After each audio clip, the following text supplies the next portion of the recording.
Hey, this is Luke Simonds with Salt Strong. In this video, we're going to be covering different types of rods. And this is really just basics. This is for somebody who is brand new to fishing, and more importantly, somebody who's getting a kid out there fishing. We're going to be covering just the different types of rods, and just, that way you can know what to look for and what not to look for. So really for the push button reel, the push button type of reel and rod, in most cases, it's a combo where you buy the rod and reel together, so that you don't have to worry about selecting a specific rod.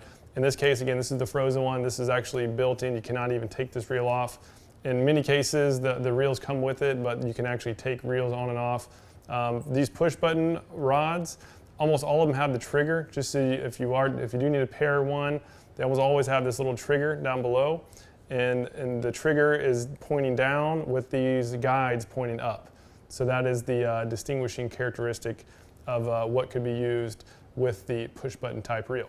These spinning rods, however, are a lot different in the fact that the spinning reel is designed so that when you're retrieving it, when you're using it, the reel is pointing down, it's below the rod compared to the other types of reels. And also with this bail, it is a wide bail that's traveling in a big circle.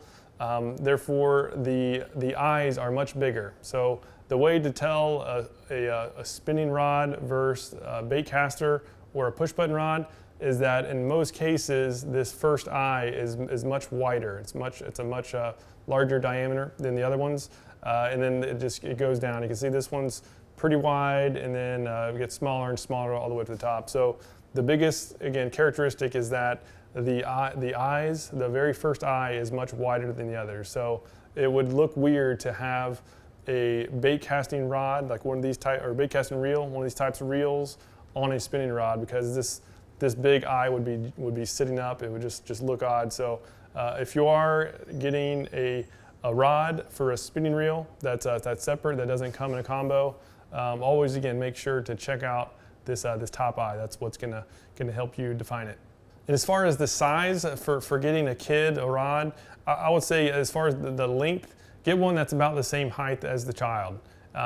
For like what I use a longer rod. The longer the rod, the further you can cast, but the less accuracy you have as far as casting, and the more problems that could be had, because when you're casting, you're covering a larger range. So if you give a really young child a very long rod, there's just more accidents can happen. So I would say a general rule would be to get a rod that's about the same height as the child. That way they can get out there, have some fun, and be safe. They can be safe, plus those around them can be safe as well. So the other thing to look for is the action. You'll see on these rods it has a bunch of specifications. It always talks about the length, and then also describes the action. And there's really no set parameter on that. But for, again, just getting a kid out there, go for a medium to medium light action. That is really all that's needed. So a rod that's about as long as they are, and as far as the action, means that it's medium to medium light. Because what that'll mean is that there's gonna be a lot of bend in the rod, and as far as using circle hooks, as we'll discuss later, they can get good hook sets without causing any harm to them or other people nearby. And so rods for the baitcaster is very similar to the push button, where you can see there's a little trigger down on the bottom part, and again that's for putting the finger around for casting. And the eyes, so this top eye is pretty thin. The eyes are almost the same size throughout the entire rod. They go down, they get smaller and smaller, but very incrementally so. So once again, for getting a kid out there fishing, the push button or the spinning reel is the way, but just so you know what to look for in case you are dealing with somebody more advanced. But if either you or your child is a beginner, I would recommend just going with a combo. Pretty much all tackle stores, they have a rod reel sold that they're already attached. In many cases, they already have a line on the spool, so there's really nothing needed. It's all ready to go, and it's by far the best deal. You can get a really good deal on these. This one was under $20 for the rod, reel, and line, which is just a crazy good deal.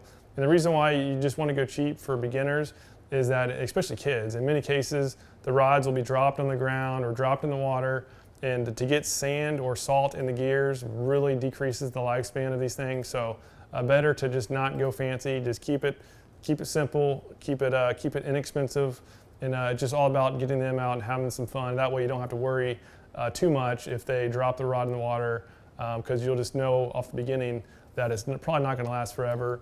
but it will be plenty good enough to last for a lot of good catches and a lot of good memories. If you have any questions about rods or combos, you can leave a question down below. Otherwise, see you on the next video. There's something about the water that'll give you peace, all by yourself or with your family.